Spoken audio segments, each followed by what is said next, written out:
Bonjour et bienvenue sur Domino 33.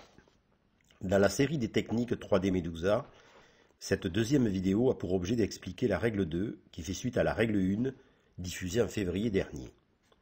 Je rappelle que cette méthode de résolution, basée essentiellement sur des liens forts, est le mariage des techniques X-chain et XY-chain.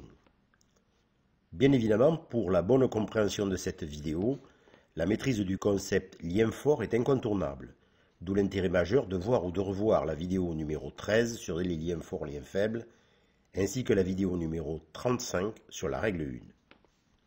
Comme je pars du principe que vous maîtrisez la construction du chaînage, très longuement expliqué dans la vidéo numéro 35 sur la règle 1, la présente vidéo sera organisée en une seule partie qui sera à la fois théorique et pratique.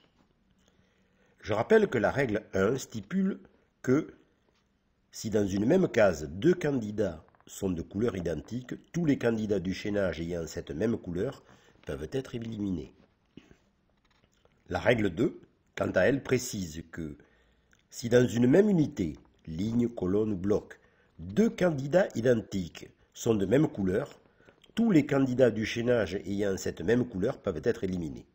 En effet, comme deux candidats ne peuvent pas être simultanément la solution d'une même unité, ils doivent être éliminés, comme tous ceux qui ont contribué, par le biais du chaînage, à cette situation.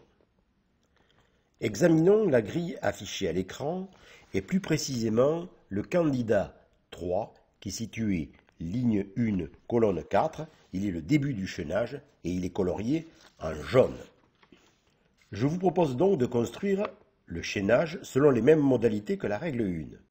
Au final, il devrait être identique à celui qui est affiché à l'écran. Comme vous pouvez le constater, en application de la règle 2, les deux candidats 8 qui sont situés respectivement ligne 2, colonne 5 et ligne 9, colonne 5, ils sont de même couleur, vert, et sont situés dans la même colonne, à savoir la colonne 5.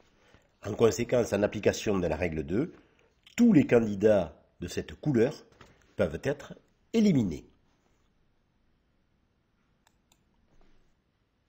Après élimination des candidats verts, ce sont 12 solutions uniques qui vont allègrement contribuer à la résolution de cette grille.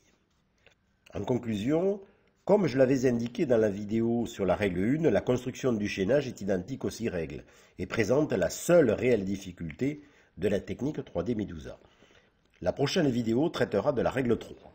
Dans l'attente, je vous souhaite une bonne lecture de cette vidéo et un bon entraînement, notamment si on souhaite se confronter à des grilles de niveau 9 et plus.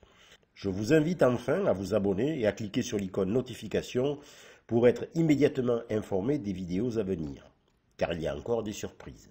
À très bientôt.